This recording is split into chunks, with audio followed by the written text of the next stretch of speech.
Hey, salut! Alors, on a installé, si on a suivi le tutoriel sur le sens du monde, on a installé notre WordPress, notre hébergement est là, c'est fait. Là, ce qu'on va voir, c'est comment un peu configurer ce WordPress-là pour essayer de faire les manipulations de base, en fait, qui vont nous permettre d'aller plus loin. Alors, vous êtes à votre page de connexion. Ça s'appelle toujours wp-login.php. Et là, vous entrez votre nom d'utilisateur et votre mot de passe WordPress. Vous l'avez reçu par courriel. Alors là, on arrive donc à ce qu'on appelle le dashboard, le tableau de bord.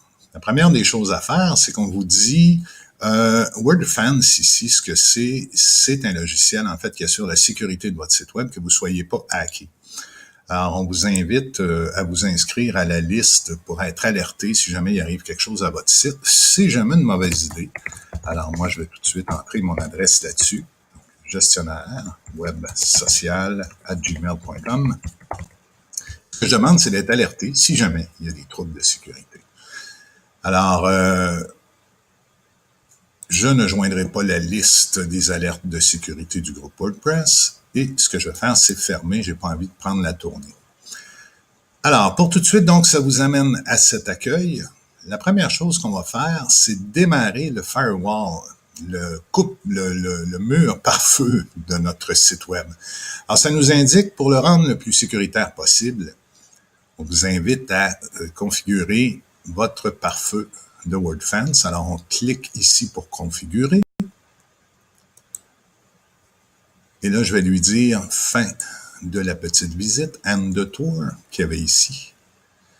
Donc, la première des choses à faire, on va me demander de vérifier selon la base des tests. On dit qu'on est en Apache avec une architecture PHP. Voilà, je fais continuer. Et il va me dire que tout va bien. Il va me demander de télécharger un fichier htaccess. Et c'est un fichier de configuration. Alors, ce qu'on va faire, c'est qu'on va les télécharger sur notre bureau. Maintenant que c'est téléchargé, si jamais la configuration du pare-feu ne fonctionnait pas, on pourrait se servir du fichier qu'on vient de télécharger pour ramener les choses en arrière, mais rassurez-vous, tout va très bien aller. Et je clique sur « Continuer ».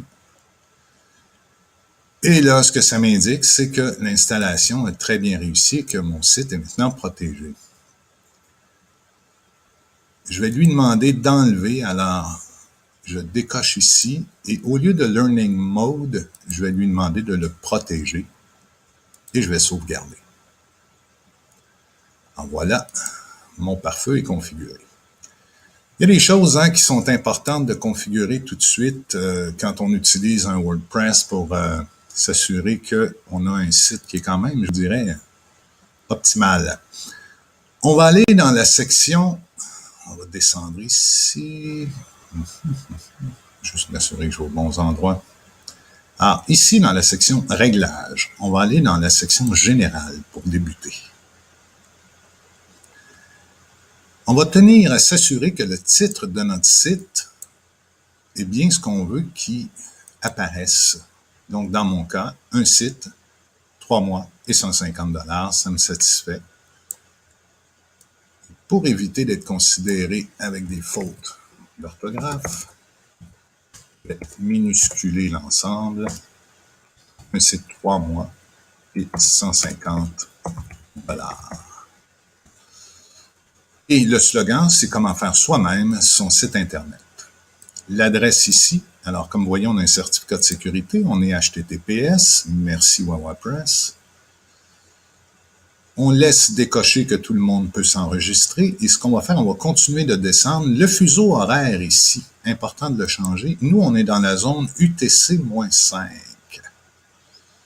Donc, on va choisir ici, dans le menu déroulant, UTC-5. De quelle façon est-ce qu'on tient que nos dates soient affichées? Moi, je tiens que ce soit complet. 11 décembre 2017, parce qu'on le voit très bien sous les articles quand j'en écris, tout ça. Je tiens à ce que la date soit complète. Et je vais choisir 19h47 de cette façon-là. Même que j'aime bien avec les heures et les minutes, donc c'est ce que je vais choisir. Et la semaine débute le lundi. C'est un site d'affaires, l'idée n'est pas mauvaise, et j'enregistre les modifications. Maintenant, on va aller dans « Écriture ». Dans la même section « Réglages », donc ici à gauche, j'ai choisi « Écriture ».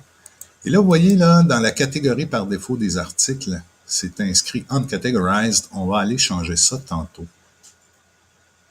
en créant tout simplement une nouvelle catégorie.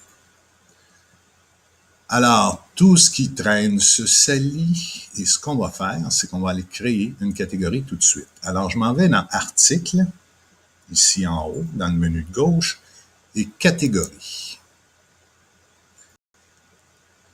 Et je vais ici, sous Ajouter une nouvelle catégorie, je vais en ajouter une que je vais appeler Tutoriel. Et dans l'identifiant, tout en lettres minuscules, sans caractères spéciaux ni rien, et sans accent, tout ce que je vais faire, c'est inscrire tutoriel, l'identifiant pour le système, et je fais ajouter une nouvelle catégorie. Ce que j'aimerais aussi, c'est avoir des tutoriels mieux catégorisés. Bon, exemple, celui-ci parle de configurer WordPress. Alors, je vais créer une catégorie qui s'appelle configuration WordPress. En identifiant tout en minuscule, j'ai le droit au trait d'union. Donc, tout en minuscule, je l'identifie bien. Et la catégorie parente, donc la grande catégorie, le grand groupe sous lequel configuration WordPress va apparaître, c'est évidemment tutoriel. Donc, configuration WordPress est une sous-catégorie de tutoriel et je l'ajoute.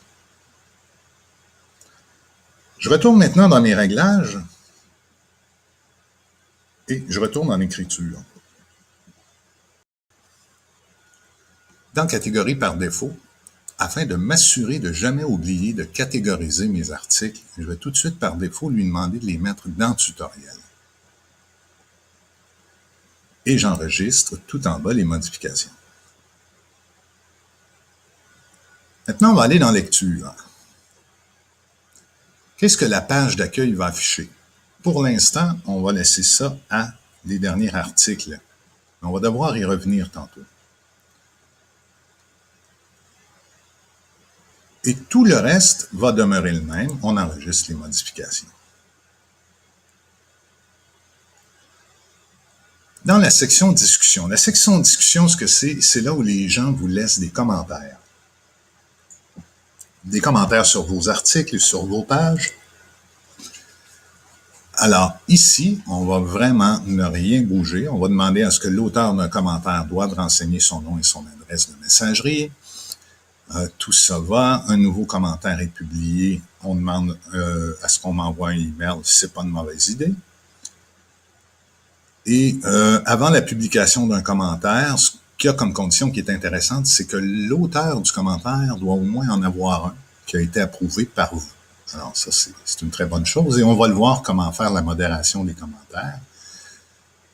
Je continue de descendre. Alors, tout va bien. Je fais enregistrer les modifications. On va sauter par-dessus la section médias. On va aller dans la section permalien. Ici, il y a un changement très, très important à faire. Je vais vous demander de cliquer sur « Nom de l'article ». Ce qu'on veut, en fait, c'est que quand on publie un nouvel article, son titre devienne l'adresse, l'URL de l'article. Et c'est excellent pour les moteurs de recherche. C'est beaucoup mieux quand l'URL est court, comme on a ici. Donc, ça va être le nom de votre site.com, /, mon tutoriel WordPress, par exemple. Donc, le système va automatiquement donner le nom de l'article à l'adresse, à l'URL sur lequel il va être publié. Et on enregistre.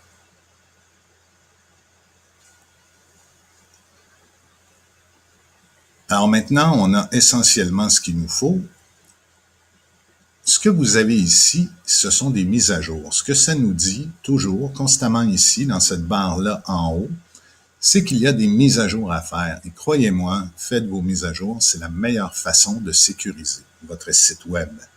Donc, on va cliquer sur « Tout sélectionner » ici et mettre à jour les extensions.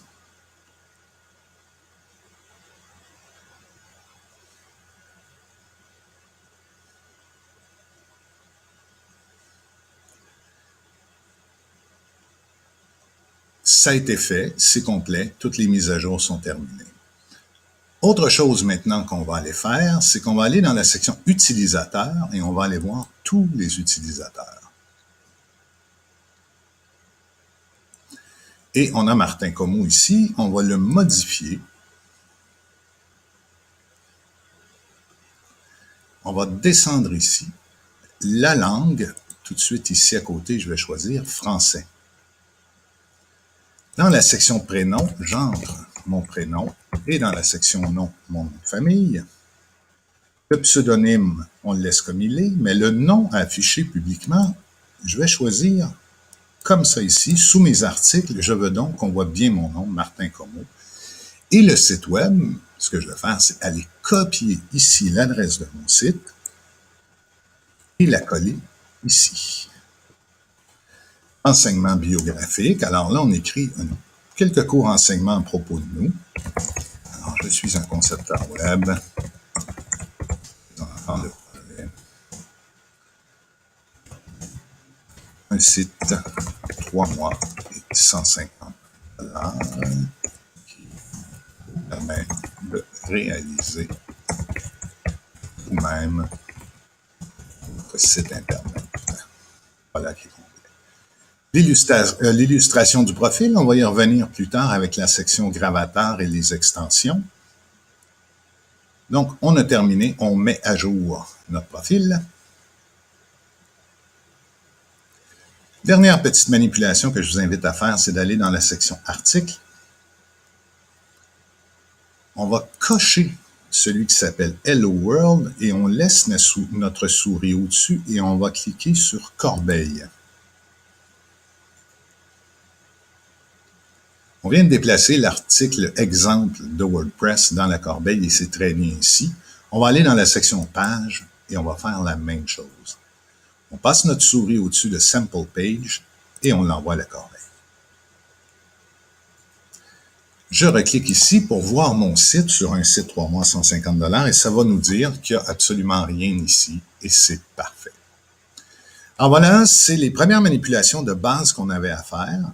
Dans le prochain tutoriel, ce qu'on va voir, c'est quelles sont les extensions, les petits outils qu'on a à greffer à WordPress pour atteindre un maximum, je vous dirais, de facilité à publier des articles, mais aussi à les partager sur les médias sociaux. Donc, il y a des petits outils complémentaires qu'on peut greffer à WordPress qui vont nous permettre d'être vraiment optimal.